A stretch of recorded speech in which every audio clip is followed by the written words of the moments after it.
Bonjour à tous. Alors, je vais continuer de commenter le manuel de Baudin et Hall. Répéter en fait en grande partie ce dont j'ai parlé la dernière fois avec vous sur Discord. Je vais essayer de faire relativement vite. Je sais pas. Si je pouvais faire en sorte que ça dure pas plus d'une demi-heure, ce serait bien. Alors, les points qu'on veut traiter aujourd'hui, donc c'est théorème de Rolle. euh, Point critique en un maximum, théorème des accroissements finis, parler un petit peu aussi de la règle de l'hôpital, voilà ce genre de choses. Alors on commence par parler des extrémas locaux. Alors ça c'est une notion que vous avez déjà vue au lycée. Alors de quoi il s'agit? Bon, vous avez une fonction définie par exemple sur un intervalle, une fonction de la variable réelle définie sur un intervalle. Et alors maximum local, c'est quoi maximum local? Bah, c'est quand on veut que en x0, le maximum local, eh bien f soit plus grande qu'en f de x. Alors pas forcément sur tout i, sur tout le domaine de définition de la fonction, mais sur i inter j. J est un voisinage d'x0, c'est-à-dire un intervalle autour d'x0. Ok, donc on n'a pas. Bon, voilà, ça c'est maximum local. Bon, minimum local sera défini pareil en renversant l'inégalité. Et si vous voulez un maximum global, eh ben, vous enlevez le j, hein, il faut avoir pour tout x dans grand I, domaine de définition de i. Alors, j'avance, ok, parce que ça c'est connu, sauf que j'arrive pas à faire descendre, voilà, le document. Un petit exemple graphique qui est très bien.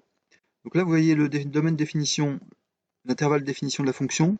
Il y a un point, c'est pour dire que cette extrémité de l'intervalle appartient au domaine. Là, il n'y a rien, pour dire qu'elle n'est pas dans le domaine apparemment. Et d'ailleurs, on voit que le graphe apparemment est asymptote à une asymptote verticale, hein. Donc il n'y aura pas dans cet exemple de minimum global de la fonction. La fonction tend vers moins l'infini quand on se rapproche de la borne supérieure de l'intervalle. Alors on voit ici des maxima locaux, il y en a deux, minima locaux, il y en a deux, l'extrémité inférieure de l'intervalle de définition grand I, et minimum local de la fonction. Ok, parce que vous pouvez trouver un intervalle grand J autour du point plutôt comme ça, tel que sur I inter grand J, eh bien la fonction a son minimum en ce point. Enfin, le point ici, la valeur, c'est l'ordonnée ici. Oui, quand on dit minimum d'une fonction, en général c'est le point, on parle du point, on parle de l'abscisse, x, on ne parle pas de la valeur, en général, normalement. Bon, voilà la définition. Maintenant, on a, oui, alors, il y avait en passant la définition d'un point critique. Point critique, f' de x égale 0. X est un point critique si f' de x égale 0. Alors, il y a un rapport évidemment entre extréma locaux et point critique qui est énoncé dans ce théorème-là. Si vous avez une fonction qui est dérivable et si x0 est un maximum ou minimum local, x0 dans l'intervalle où la fonction est dérivable, alors forcément, condition nécessaire du premier ordre, la dérivée doit être nulle. Donc ça aussi, c'est pas nouveau pour vous, je pense. On va commenter ça longuement, enfin, on va commenter ça un petit peu, oui quand même. Et puis on va regarder la démonstration. Et donc alors pour l'instant graphiquement, ouais, c'est toujours intéressant bah oui, d'avoir un espèce de dessin en tête, hein, pour se souvenir des résultats analytiques, hein, formels. Vous voyez ici maximum global de la fonction, tangente nulle, tangente horizontale, pardon, minimum local, tangente horizontale, maximum local, tangente horizontale. Ah, ici, on a un minimum local, comme on l'a vu tout à l'heure, mais il n'y a pas de tangente horizontale. Pourquoi ça? Parce que ce point est au bord du domaine. Alors attention, là, il est peut-être pas... Ouais, bon. Bon, excusez-moi, là, si ce dessin illustre le théorème, l'intervalle est ouvert, donc le point n'est pas dedans. Mais bon, si on revient à l'exemple d'avant, où le point est dans l'intervalle, ok, ce point-là, on a un minimum local ici, et la dérivée n'est pas nulle. La tangente n'est pas horizontale. Donc vous voyez, comment dire, la condition f' égale 0, on a un maximum ou minimum local, n'est valable que pour un point à l'intérieur de l'intervalle. Donc ici, on a carrément pris un intervalle ouvert dès le départ, comme ça on ne se pose pas de problème. Bon, voyons la démonstration. Démonstration, attendez, avant de regarder, est-ce qu'on peut avoir une idée comment ça va marcher? Pourquoi est-ce que, je sais pas, ce point-là, la tangente va être horizontale. C'est un minimum local. Ça veut dire quoi? Ça veut dire que quand je suis un peu à gauche du point, la fonction est plus grande. Donc, le taux d'accroissement, bah, il va être négatif, puisque la fonction est plus grande. C'est ça la démonstration, en fait. C'est ça l'idée, et c'est ça la démonstration. De même, quand je suis à droite, bon, il faudrait mettre un x0 là. Quand je suis à droite de x0, f de x est plus grand que f de x0. Parce que x0 est un minimum local. Donc, comment dire, le taux d'accroissement, qui est la pente de la corde qui lie les deux points sur le graphe d'abscisse x0x, sera positive, hein, parce que le f de x moins f de x0 sur x moins x0 est positif ou nul. D'accord? Donc à droite, positif ou nul, à gauche, négatif ou nul. Il y a une limite, c'est la dérivée. Donc si la dérivée est limite à la fois de nombres négatifs ou nuls et de nombres positifs ou nuls, c'est qu'elle est nulle. Donc ça, c'est la démonstration qu'il faut arriver à rédiger. Il faudrait que vous soyez capable de rédiger une telle démonstration. Alors, où est-ce qu'elle est? On passe sur l'exemple. Bon, vous pouvez regarder. Démonstration. Où elle est? Où elle est? Où elle est? Hop, elle est là. Donc, supposons par exemple qu'on soit dans le cas d'un maximum. J voisinage x0. Sur I inter J, on a f de x0 qui est plus grand que tous les f de x. D'accord? Donc, de deux choses l'une. Enfin, on va regarder ce qui se passe à gauche, on va regarder ce qui se passe à droite. C'est exactement ce que je vous disais avant. Si vous êtes à gauche d'x0, on est dans le cas d'un maximum, hein. Tout à l'heure je parlais d'un minimum. Bon, là c'est un maximum. F de x0 plus grand que f de x, donc f de x moins f de x0 négatif ou nul. Ça c'est valable qu'on soit à gauche ou à droite de x0, peu importe. Mais par contre, le x moins x0 il change de signe selon qu'on est à gauche ou à droite de x0. Donc là on est à gauche d'x0, x moins x0 est négatif. Donc ça négatif sur ça négatif, le quotient est positif ou nul. D'accord? La limite du taux d'accroissement, c'est la limite aussi à gauche, quand x tend vers x0 à gauche, c'est-à-dire par valeur antérieure, par valeur inférieure, pardon. Donc la limite du taux d'accroissement qui est la dérivée, c'est la limite de ces taux d'accroissement quand x tend vers x0 à gauche. C'est la limite de réel positif ou nul, donc elle est positive ou nulle. Vous conservez les inégalités larges quand vous passez à la limite. On est d'accord? C'est valable pour les suites, c'est valable pour les fonctions. Ce truc-là est positif ou nul, sa limite doit être positive ou nulle. Ok? Même chose de l'autre côté. Hein. Même chose de l'autre côté. f de x0 toujours plus grand qu'f de x, donc ça toujours négatif. Par contre, quand x est plus grand qu'x0, x moins x0 devient positif. Donc vous avez négatif sur positif, et le quotient négatif ou nul. Donc la dérivée est limite de réel négatif ou nul, donc elle doit être négative ou nulle. Donc positif ou nul, négatif ou nul, donc nul. Donc voilà, c'est ce que... Enfin, ça correspond à ce qu'on expliquait tout à l'heure. Donc revenir très vite. Là, ce qu'il dit, là, c'est évidemment, c'est important. Hein. Si vous avez un maximum au bord du domaine, si l'intervalle de définition n'est pas ouvert, vous avez A dedans, par exemple, une extrémité de l'intervalle, il se peut que A soit un maximum. Et la dérivée n'a aucune raison d'être nulle. Il se peut qu'elle soit nulle aussi, bien sûr, mais elle n'a aucune raison d'être nulle. Prenez par exemple, je sais pas, une fonction décroissante, moins x, un truc qui décroît strictement. À la borne inférieure de l'intervalle, vous avez un maximum et la dérivée sera non nulle. De même, là, vous avez un maximum à droite et la dérivée n'est pas nulle. Elle pourrait être nulle sur d'autres exemples, mais sur cet exemple, elle n'est pas nulle. Alors, il dit qu'il y a un truc qui est dit par contre, on ne peut rien dire aux extrémités. C'est pas tout à fait vrai. Si B est maximum de f, on peut dire que f' doit être positif ou nul. Pour les raisons qu'on a vues dans la preuve. Hein. Vous regardez la limite du taux de croissant à gauche de B, la dérivée doit être positive ou nulle. En tout cas, elle n'a aucune raison d'être nulle. De même là, maximum. Extrémité inférieure, la dérivée doit être négative. Ok? Enfin bref, donc f' égale 0, très pratique pour chercher un maximum, sauf qu'il faut être à l'intérieur de l'intervalle hein, pour que ça marche. Il faut pas être en une extrémité du domaine. Donc ça, c'est un résultat qui généralise, vous verrez des généralisations en dimension n aussi, hein, en fonction de n variables, qui sera, on dira plus dérivable, on dira différenciable. Eh bien, si jamais un maximum ou un minimum local à l'intérieur du domaine, savoir qu'est-ce que ça veut dire à l'intérieur du domaine, eh bien, forcément, la différentielle sera nulle, hein. C'est-à-dire, en particulier, enfin, disons que toutes les dérivées partielles seront nulles. Alors, on continue ici. Donc, la preuve c'est vu. Théorème de Rolle. Qu'est-ce que c'est théorème de Rolle? F de A égale F de B. Alors, F' s'annule entre les deux. Alors, pour ça, il faut être sur un intervalle, hein, bien sûr. Pour pouvoir passer de A à B continuellement, enfin, en quelque sorte, vous allez de A à B sans quitter le domaine, hein. La fonction, elle est bien définie entre A et B, partout. Alors, on lui demande d'être continu, partout, d'être dérivable, partout, sauf peut-être en A et B, hein. Bon, A et B, pas nécessaire qu'elle soit dérivable. Par exemple, si vous prenez une fonction du type racine de x sur R+, enfin sur 0,1 fermé en 0 et en 1, elle ne sera pas dérivable en 0, mais bon, elle vérifiera pas le théorème de Rolle. Mais bon, je sais pas, alors vous prenez pas racine, vous prenez racine de x moins x. Elle sera nulle en 0, elle sera nulle en 1. Racine de x moins x. Alors, le théorème de Rolle vous affirme que entre 0 et 1, strictement, il existe un C entre A et B strictement, dans lequel la dérivée s'annule. Donc il faudra vérifier ça.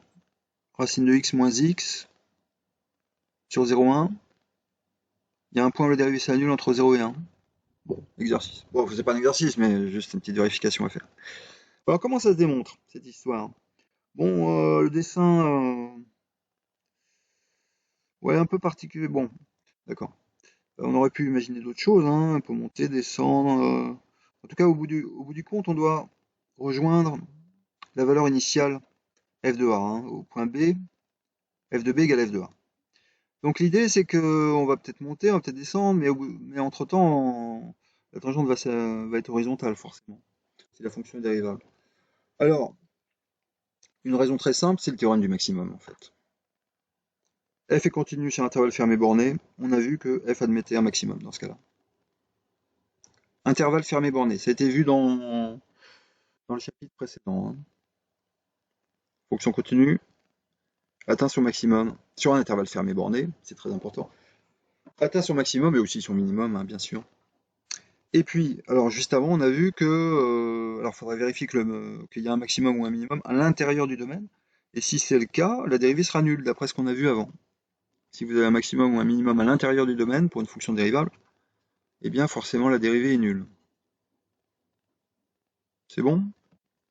Donc on y va, on regarde la démonstration. La démonstration, on y est, on a quasiment tout dit, hein. Faut juste s'assurer qu'il y aura un maximum ou un minimum à l'intérieur du domaine, quoi.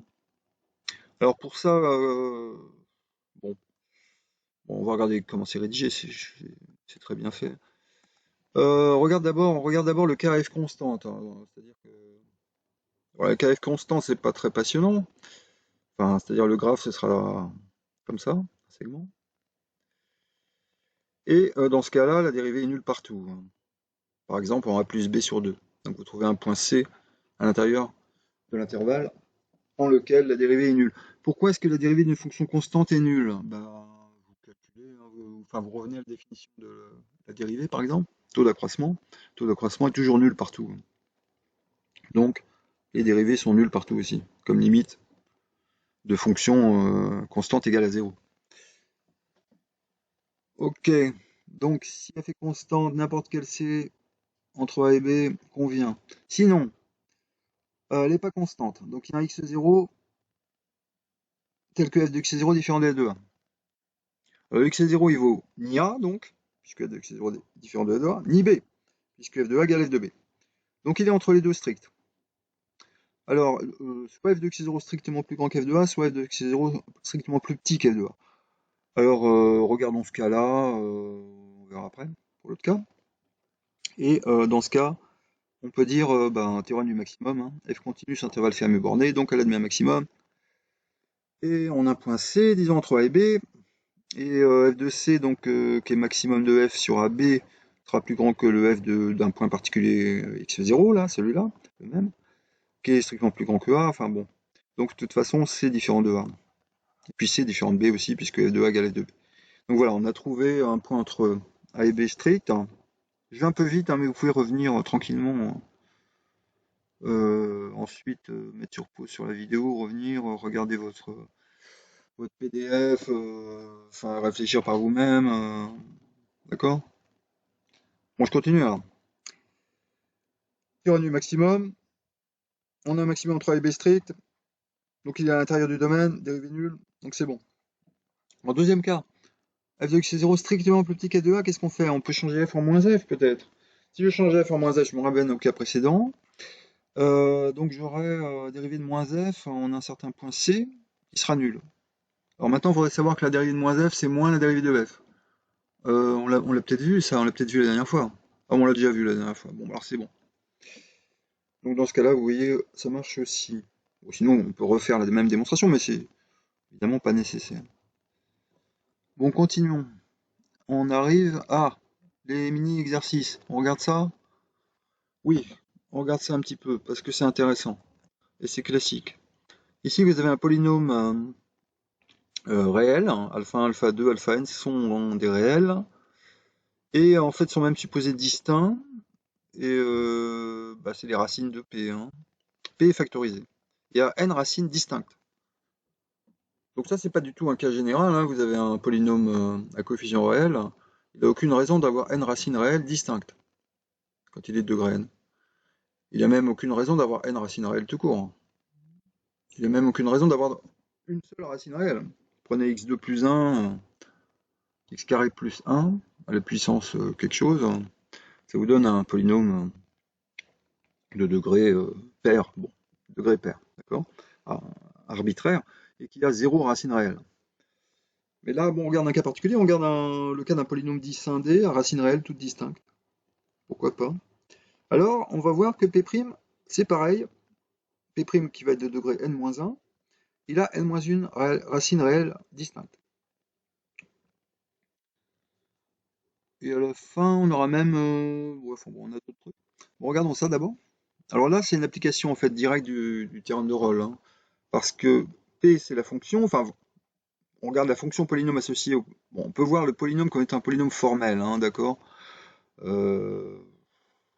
Cours d'algèbre.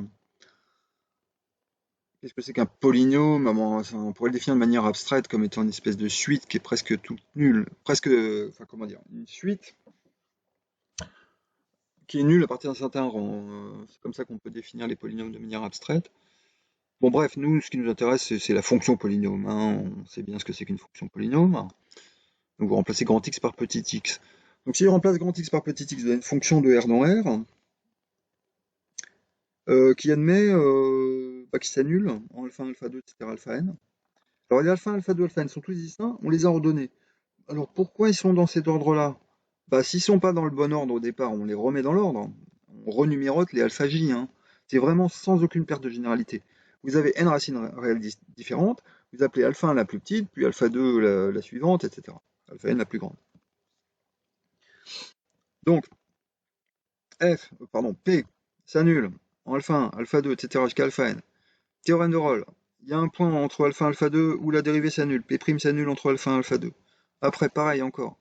Entre alpha 2 alpha 3, P' va s'annuler, etc. Entre alpha n moins 1 alpha n, P' va s'annuler. Donc vous trouvez que... Et tous ces points sont forcément distincts. Puisqu'il y en a un entre alpha 1 alpha 2, puis un entre alpha 2 alpha 3, etc. Donc vous avez n-1 racine réelle pour n-1, donc pardon, P'. Donc c'est ce qui est rédigé là. Pourquoi P plus P'? On regarde rapidement ça, si vous voulez, plus amusant. Pourquoi P plus P'? Lui aussi, ce polynôme, lui aussi, ou cette fonction elle aussi, a n-1 racine distincte. Alors là, il y a une petite astuce. Effectivement, P plus P', on peut penser que c'est une dérivée, enfin plus ou moins une dérivée. Euh, quand on a fait un peu des équations différentielles, on peut penser à ce genre d'idée. Regardez P fois exponentielle x. Si vous regardez, bon, si vous dérivez cette fonction P exponentielle, bon, dérivé de UV, U'V plus UV', ça vous fait P' exponentielle plus P exponentielle. Donc vous trouvez P' plus P, le tout facteur de exponentielle. Bon, quand est-ce que ça s'annule? Eh ben, quand P' plus P s'annule, parce que l'exponentielle s'annule jamais. Donc voilà, c'est ça l'idée. Regardez cette fonction, vous la dérivez, vous obtenez ça. Et les zéros de la fonction sont les mêmes que les zéros de P plus P'. Donc, par le théorème de Rolle, qu'est-ce qu'on a? Où est-ce qu'on en est là? Excusez-moi. Montrons que P plus P' a n-1 racine distincte. Oui, c'est exactement comme avant en fait, hein. P s'annule en alpha 1, alpha 2, alpha n. P exponentielle s'annule en alpha 1, alpha 2, alpha n. P et P exponentielle ont les mêmes zéros. Donc, entre chaque zéro consécutif, entre alpha 1, alpha 2, alpha 2, alpha 3, etc., alpha n moins 1, alpha n, vous avez forcément un zéro de la dérivée, P plus P'. Voilà. Ok, finalement, pourquoi P plus P' a toutes ces racines réelles? Bien, en fait, on a vu qu'il y a n-1 racine distincte ici, réelle, et P plus P' est de degré n. Alors, bah, qu'est-ce qui reste, hein? En fait, il faut factoriser, comment dire, vous factorisez en quelque sorte P plus P' en faisant apparaître, vous divisez si vous voulez, P plus P' par les monômes x moins gamma i qui correspondent aux racines gamma i de P plus P'. C'est-à-dire, vous savez que quand un polynôme s'annule en un point, mettons alpha, alors vous pouvez le diviser par x moins alpha. D'accord? C'est du cours d'algèbre, ça, hein. Donc, en fait, P plus P', vous allez pouvoir factoriser tous les, comment dire, tous les x moins gamma i dans P plus P'. Qu'est-ce qui reste? Un polynôme q. Et q de degré 1, hein. Bon, bah alors, forcément, tout polynôme de degré 1 a coefficient réel a une racine réelle. Bon, donc c'est fini. Donc voilà l'exercice. Je descends. Ah, il y a d'autres exercices. Voilà, il y a celui-là qui est intéressant. On prend une fonction qui est 2 fois dérivable et qui s'annule en 3 points, sur un intervalle toujours, hein. Donc alors aux extrémités, puis au milieu, mettons. F de 0 égale f de 1 égale f de 2. Alors, le but du jeu, c'est montrer qu'il y a un point qui annule f seconde, qui sera strictement entre 0 et 2 d'ailleurs. Alors pourquoi ça? Bah, c'est simple, hein, vous appliquez 2 fois Rolle. Entre 0 et 1, il y a un point où f' s'annule, puisque f de 0 égale f de 1. Entre 1 et 2, il y a un point où f' s'annule, puisque f de 1 égale f de 2. Donc vous vous retrouvez avec un point où f' s'annule ici, un point où f' s'annule ici. Donc f' prend les mêmes valeurs en ces deux points. Donc entre les deux, f'', c'est-à-dire f seconde, doit s'annuler. Vous trouvez un C3. Où f'' s'annule, f seconde s'annule. Montrer que chacune des trois hypothèses du théorème de Rolle est nécessaire. Bon, ça on en a déjà parlé, hein. Bon, faut que la fonction soit dérivable, parce que sinon on ne peut pas parler de dérivée, hein. Dans la conclusion, il faut qu'on ait une dérivée. Il faut que la fonction soit continue partout bah, pour pouvoir appliquer le théorème du maximum. Bon alors, il y a ça aussi, hein. Dans les hypothèses, c'est qu'on est sur un intervalle fermé borné, qui est important. Si vous étiez sur un intervalle ouvert, ça n'irait pas, tout simplement parce que vous n'avez pas de maximum. F de A égale F de B, qu'est-ce qu'on pourrait penser comme contre-exemple, j'allais dire, mais en fait ça n'a pas de sens, hein, parce que si vous excluez A et B, vous pouvez pas mettre F de A égale F de B. Bon, bref, vous avez une fonction continue, définie sur intervalle, qui en 2 points prend la même valeur. Alors donc vous devez avoir la continuité entre ces valeurs, la dérivabilité aussi, sauf éventuellement au point A et B. Donc, tout ça est nécessaire bien sûr. Je continue. Alors j'en suis où? Où est-ce qu'on en est? Accroissement fini. Alors ça c'est très intéressant, très joli. Ce dessin, il faut l'avoir en tête. Il faut le comprendre. Qu'est-ce que c'est? Là vous avez un intervalle, là vous avez le graphe d'une fonction continue, ou même dérivable, pardon. Et que dit les accroissements finis? C'est que quand vous regardez, là c'est ce qu'on appelle la corde qui lie les points grand A et grand B, c'est-à-dire c'est une droite, des fois c'est le segment, hein, bon, segment ou droite, qui lie deux points du graphe. Et bien la pente de cette corde, c'est la même que la pente d'une certaine tangente quelque part en un point du graphe entre grand A et grand B. Alors c'est bien clair, comment dire, intuitivement, et ça devrait vous rappeler un petit peu le théorème de Rolle. Ça ressemble quand même au théorème de Rolle, hein. Imaginons, faites tourner un peu le dessin, vous rendez cette droite horizontale, et vous aurez votre tangente horizontale en dessous. Ça ressemble quand même beaucoup. Donc autrement dit, si vous pouvez redresser la fonction en quelque sorte, la redresser comment alors? bah, de manière affine, en, comment dire, en retirant, vous retirez à f finalement eh bien, l'expression de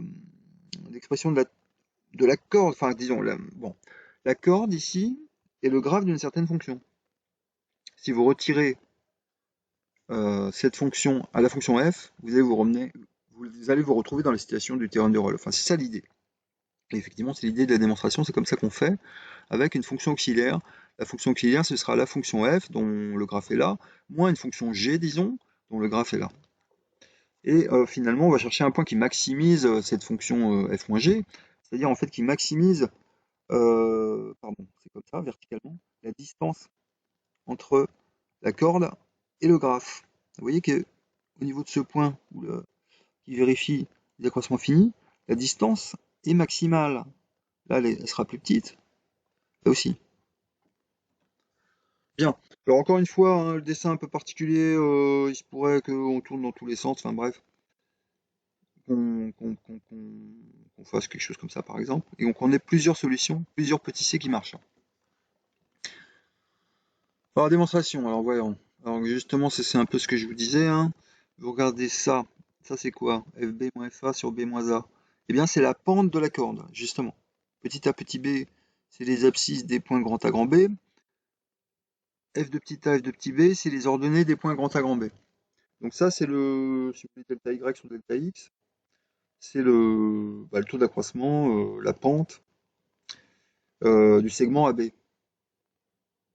Ok? Et qu'est-ce qu'on fait? Alors, cette pente fois x moins a, c'est presque l'équation de la fonction g dont je vous parlais tout à l'heure. Bon, la fonction g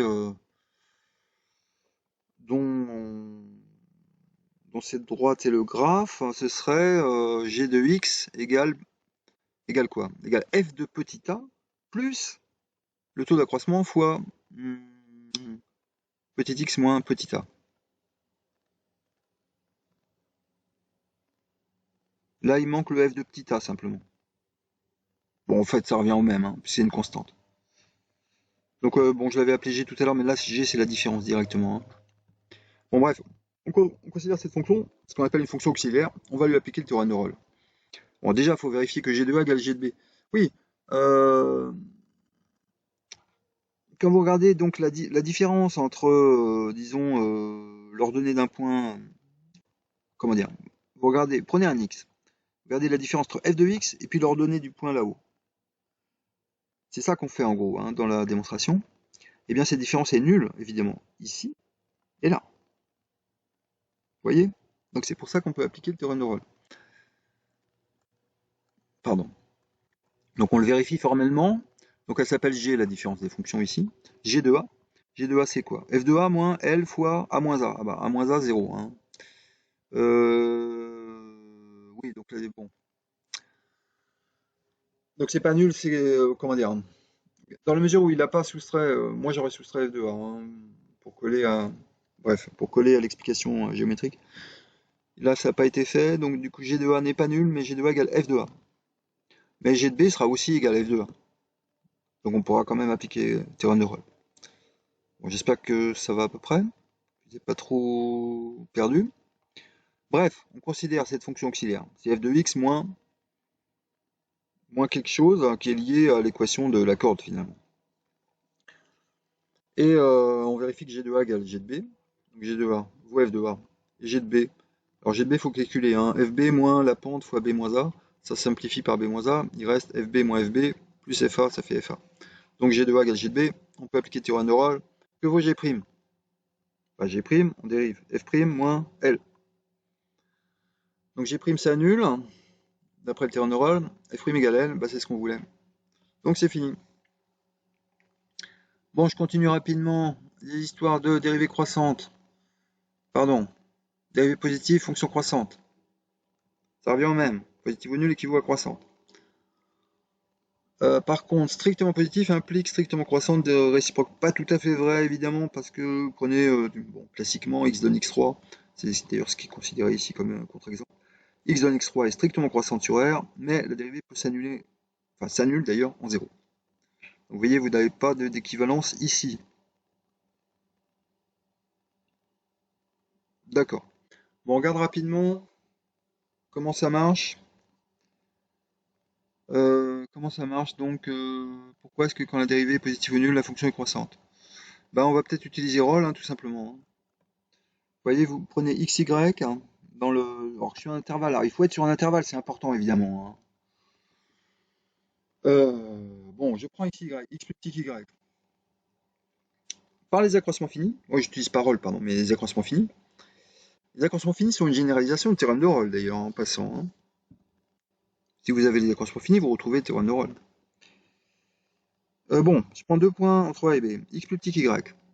Par les accroissements finis, f de x moins f y égale f' de c fois x moins y, pour un certain c entre les deux. Et alors, qu'est-ce que je veux démontrer? Que f est croissante, sachant que f' positif ou nul. Bah, j'ai x plus petit qu'y, donc ça est négatif. Pourquoi il est fait dans ce sens-là? Je sais pas. Bon, ça est négatif, ça est positif, donc le tout est négatif. F de x plus petit qu'fy.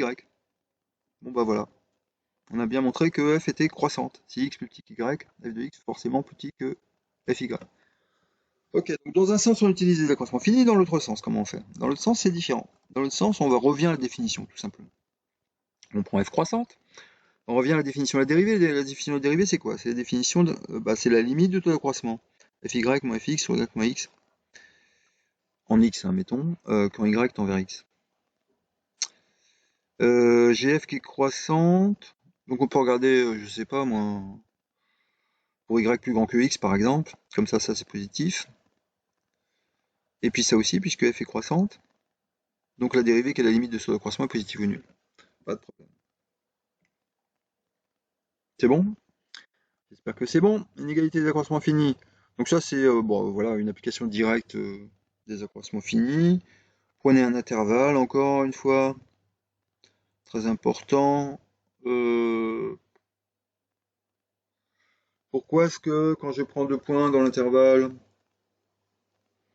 pardon, la valeur absolue de f de x moins fy plus petit que m fois x moins y. Alors m c'est quoi? C'est quelque chose qui majore les dérivées.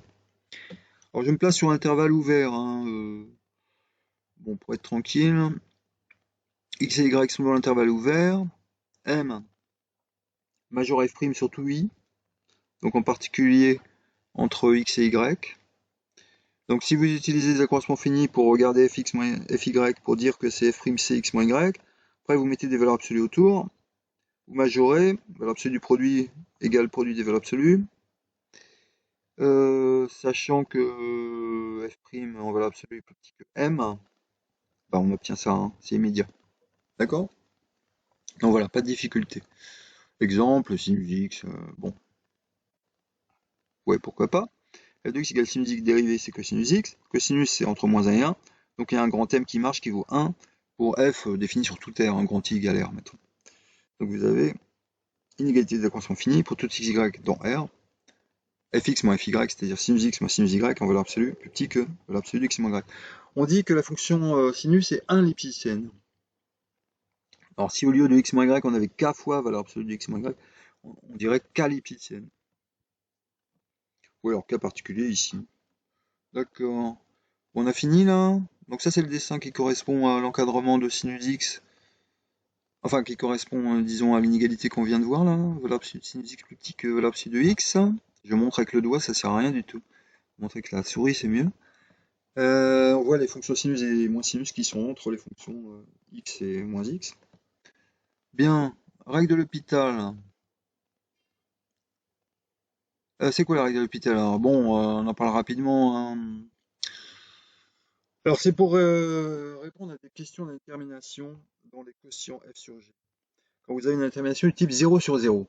Alors en fait, infini sur infini, ça marche aussi, hein. Mais c'est pas dans l'énoncé ici, mais ça marcherait aussi. Il y aurait des généralisations aussi d'ailleurs avec x0 qui n'est pas réel, mais qui vaut plus infini ou moins l'infini. Donc vous regardez d'une manière générale. Vous posez le problème d'une limite en un point ou en l'infini d'un quotient f sur g. Et alors, il faut pouvoir vous posez la question de cette limite. Alors, à partir de. Bon, il faut au départ avoir une détermination, hein. C'est-à-dire f de x0 égale gx0 égale 0, ou bien indétermination infinie sur infini, limite de f égale plus infini, limite de g égale plus infini aussi, par exemple. Eh bien, donc vous cherchez a priori vous êtes embêté parce que vous avez une indétermination, mais heureusement vous pouvez dériver les fonctions. F' sur G' a un sens, alors a un sens, donc il vaudrait mieux, il faut d'ailleurs, que G' ne soit pas nul au voisinage d'x0, c'est-à-dire G' en x0 peut-être est nul, hein, si x0 est réel, mais G' de x pour x différent de x0, x proche de x0, ne sera pas nul. D'accord? Ça qui est mis là, G' non nul, sur un intervalle autour d'x0, privé d'x0. Alors, donc, le point de départ, le problème initial, c'est f sur g, on cherche la limite, avec une détermination 0 sur 0, ou l'infini sur l'infini. On regarde f' sur g'. Si jamais il y a une limite, L, dans R, ou pas, plus infini ou moins l'infini marche aussi d'ailleurs. Eh bien, f sur g aussi converge vers la même limite. Donc c'est un peu... c'est puissant, ça marche pas toujours, comment dire, euh, ça marche pas pour tous les calculs de limite, hein, bien sûr, mais c'est quand même pas mal. Euh, En général, c'est assez populaire, hein. En général, ça vous plaît, ce genre de règle. Alors, je vais peut-être passer sur la démonstration, parce que je commence à être un peu fatigué, puis j'ai d'autres choses à faire, là, c'est l'heure de... Enfin bref, peu importe ce que j'ai à faire. Je pourrais mettre sur pause aussi, reprendre plus tard, mais je vais pas le faire. Donc, je vais vous laisser, bah, à la limite, vous regardez ça, hein. Si ça vous intéresse vraiment, on en reparle. Vous me faites signe. De toute façon, la démonstration, bah, est correcte. Et alors, à la limite, qu'est-ce qu'on pourrait regarder? Voilà, il y a des petits. Bon, on va terminer en regardant sur un petit, en regardant l'exemple. Regardons cet exemple-là. J'aime pas tellement d'ailleurs cet exemple, mais on va le regarder quand même. Calculer la limite en 1 de cette fonction-là. Alors, ils veulent faire, enfin les auteurs là, Baudin et Al, proposent de le faire en utilisant la règle de l'hôpital. Pourquoi pas? Ça me paraît pas forcément la meilleure méthode, mais bon, on va regarder. Regarde. Qu'est-ce qui se passe alors? Donc j'ai f sur g au point 1. Qu'est-ce qui se passe quand x tend vers 1? Bon, log de 1. Bon, 0. Et là, pareil, 1 plus 1 moins 1. Log de 1, 0. Donc on a une détermination 0 sur 0. Ok? Donc les fonctions, aussi bien f et g, sont dérivables bah, sur un voisinage de 1 sans problème. On peut calculer les dérivées. Dérivée de log de x2 plus x moins 1. Alors, dérivée de log de u, c'est u' sur u, c'est ça? Ça fait 2x plus 1 sur x2 plus x moins 1. Très bien. L'autre, c'est 1 sur x. Qu'est-ce qui se passe au voisinage de 1? Alors là, si x tend vers 1, qu'est-ce qu'on a? On a 3 sur 1. Ah bah c'est bon là. De toute façon, f' est défini au voisinage de 1, hein. Donc f' a une valeur finie au point 1 qui vaut 3. Et en 1, ici, ça vaut 1. Donc f' sur g', bah, c'est 3 sur 1. Donc, comme il y a une limite, f sur g, lui aussi, a une limite qui vaut 3. Bon, ok, on peut faire comme ça. Alors une autre façon de faire, pour moi je trouve plus naturelle et peut-être plus instructif pour vous. J'aimerais bien que vous n'abusiez pas trop de ce genre de règles de l'hôpital parce que des fois c'est mal utilisé. Une autre façon de faire plus classique, ce serait ben, limite en 1, on aime moyen, on préfère les limites en 0 en général. C'est-à-dire on pose x égale 1 plus h. Vous faites un changement de variable, h va tendre vers 0 quand x tend vers 1. Donc là on aura log de 1 plus h. Là où on remplace, hein, ça fait 1 plus h au carré plus h en fait, 1 plus h moins 1. Vous développez tout, ça vous fait, j'ai fait les calculs, hein, ça vous fait donc en haut log de h2 plus 3h plus 1, et en bas log de 1 plus h. Et puis là vous faites un développement limité, ou vous-même regardez des équivalents, si tant est qu'on sache ce que c'est qu'un équivalent, il faudrait peut-être que j'en parle dans le cours, mais parlons de développement limité par exemple. Donc en haut, donc là où, je ne sais pas si vous avez noté, hein, si je pose x égale 1 plus h, en haut j'obtiens log de h carré plus 3h plus 1. Donc c'est log de 1 plus un truc qui tend vers 0. Le truc qui tend vers 0, c'est h2 plus 3h. Donc log de 1 plus u quand u tend vers 0, en fait c'est équivalent à u. Le premier terme du développement limité non nul, c'est u. dans log de 1 plus u. D'accord? En dessous, il y a log de 1 plus h, donc ce sera équivalent à h. Donc en haut, je reprends, on a h2 plus 3h comme équivalent, et en bas, on a h. Alors ce qui est bien avec les équivalents, c'est que l'équivalent du quotient, c'est le quotient des équivalents. Donc h2 plus 3h divisé par h, ça fait h plus 3. H plus 3, quand h tend vers 0, tend vers 3. Donc voilà, vous retrouvez le même résultat par une autre méthode. Bon, bah, c'est tout pour aujourd'hui. Bah, je vous remercie si vous avez regardé. Et à bientôt.